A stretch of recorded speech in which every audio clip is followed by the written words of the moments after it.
Marami ang nagsasabi, pati ang mga kababayan natin, na tila may sakit sa isip ang ating Vice Presidente. Isa mo pa dito si Mon Tulfo na sinabi niya sa kanyang FB post na si Sara ay certified na baliw. Pero ang tanong, totoo ba ito?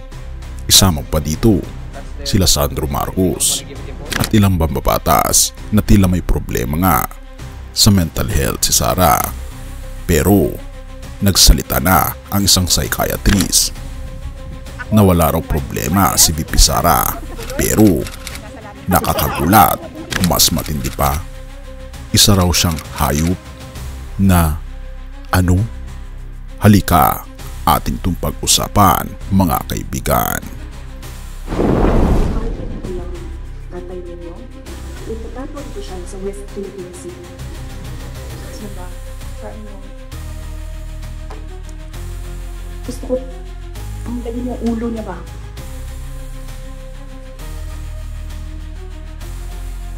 Binubudol na naman nila yung mga tao sa 20 pesos per kilo na bigas. At magdududa ka dahil bakit Visayas lang? Hindi ba nagugutom yung mga tiga Mindanao? Hindi ba nagugutom yung mga tiga Luzon? Bakit 20 pesos per kilo lang? Ibibigay ko itong apple na ito kay Apple nito. Ma'am, saksak mo ito sa bibig ni Apple Chua hanggang sa kanyang lalamunan.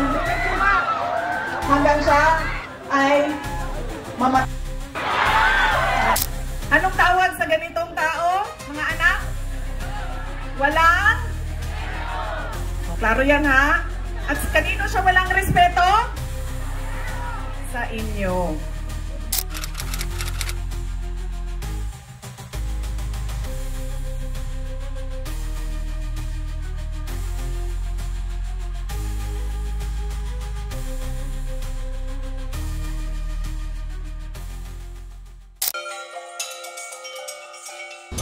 Bago natin ipagpatuloy kaibigan, siya nga pala ang Great Controversy na isa sa mga pinaka-kontrobersyal na libro dahil tumutukoy ito sa mga propesiya sa libro ng Daniel at Revelation na nagaganap na sa panahon natin ngayon bago ang pagdating ng ating Panginoong Diyos ay pinamimigay na namin ng libre sa pamamagitan ng PDF.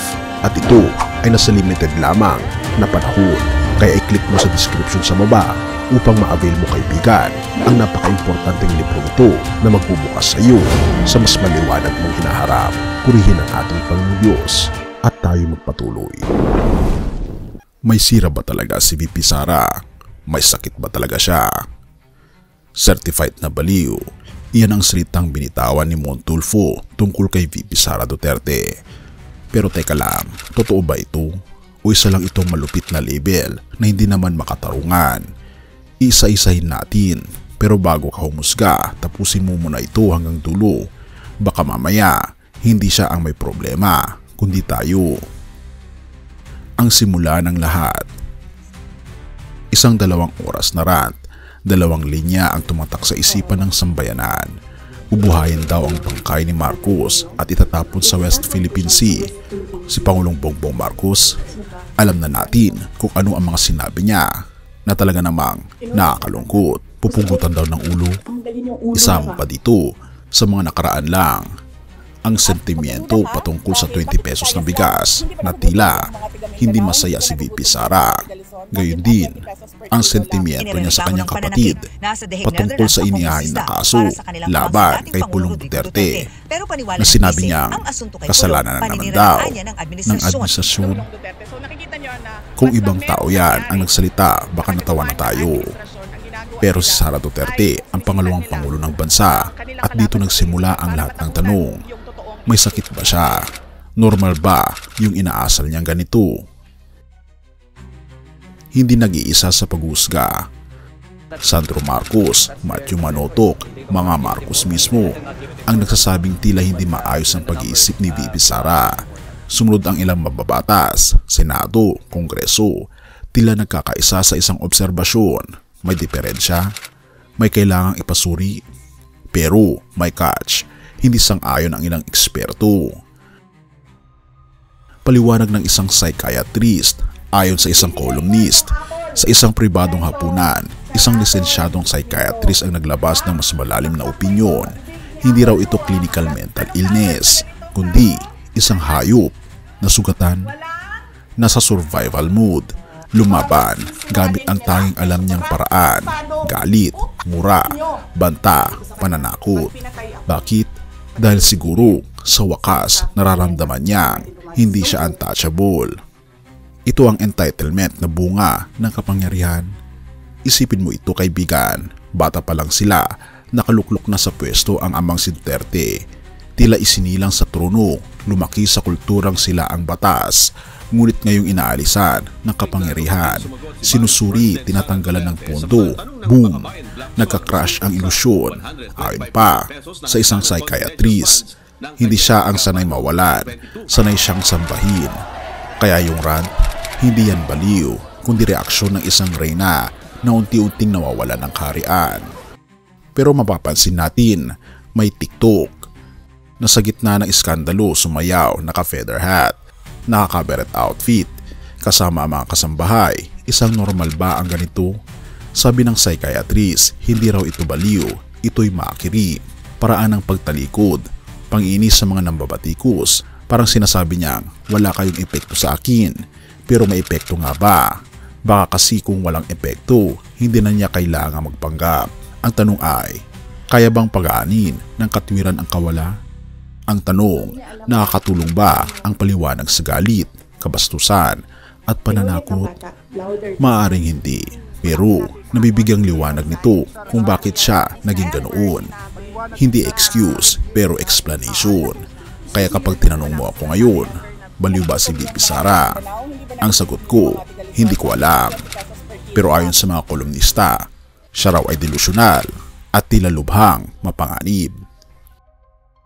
Ang pinakamasakit sa lahat, nang tanungin kung ano ang kondisyon para magkabati sila ng mga Marcos, sagot niya, dapat humingi muna sila ng tawad kay Pastor Kibuloy.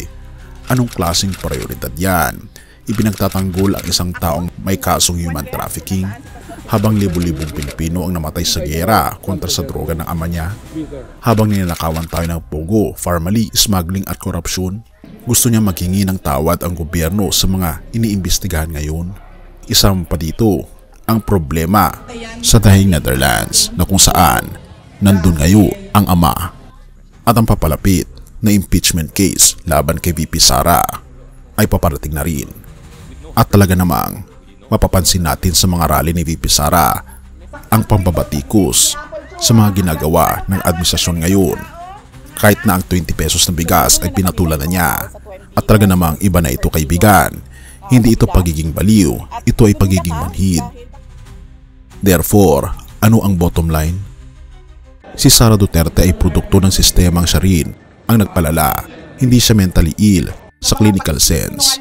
Pero ayon sa mga kolumnista, siya ay delusional, entitled at disconnected sa katotohanan.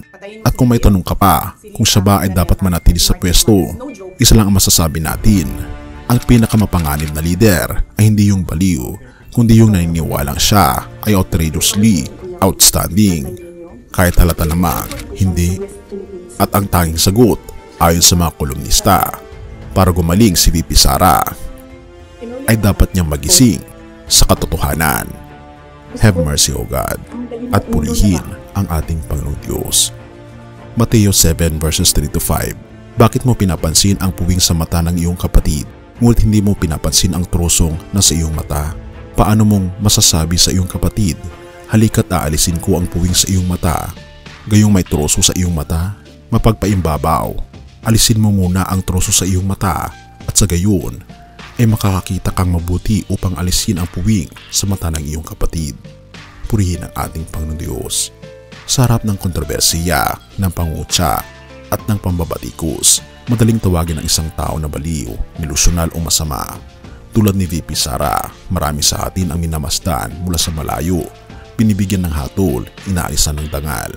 Ngunit sinabi mismo ng ating Panginoon Jesus, huwag tayong masyadong abala sa pagtingin ng pagkukulang ng iba habang bulag tayo sa sariling kasalanan. Hindi ito nangangahulugang walang lugar ang katotohanan. Hindi ito nangangahulugang mananahimik tayo sa harap ng katiwalian.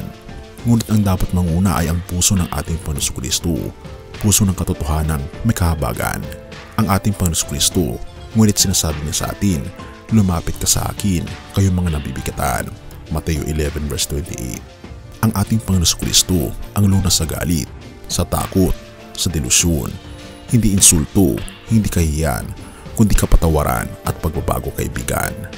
Kaya ang hamon sa ating lahat, sa halip na husgahan, ipanalangin natin si VP Sara. Sa halip na manlait, ipakita natin ang kababaang loob. Sa halip na umasa sa sistema ng tao, lumapit tayo sa ating Panginoon Kristo, ang tunay na hari na hindi nagbabago. Purihin ang ating Panginoong Diyos at tayo manalangin. Ama naming Diyos na makapangyarihan sa lahat, turuan niyo po kaming tumanaw ng katotohanan na may puso ng pag-ibig. Alisin niyo po ang troso ng kayabangan, galit at pagkakalimot sa iyong biyaya. Kung kami man ay magbigay ng puna, gawin mo kaming ilaw, hindi apoy na nanunog. Gamitin niyo ang aming mga dila para sa katwiran, hindi paninirang puri. O aming Panginoong Diyos, kung totoo man na may pagkasira sa puso ng aming mga pinuno, ikaw nawa ang maging kanilang tagapagpagaling. Pinupuri po namin at pinapasalamatan ng aming Panginoon Diyos sa inyo pong kabutihan sa amin, sa inyo pong pag-ibig sa amin, at salamat sa patinig ng aming mga panalangin at patawarin po kami sa lahat ng aming pagkukulang at pagkakasala sapagkat ito masamot hiling sa matamis na pangalan ng aming Panginoon Jesus. Amen.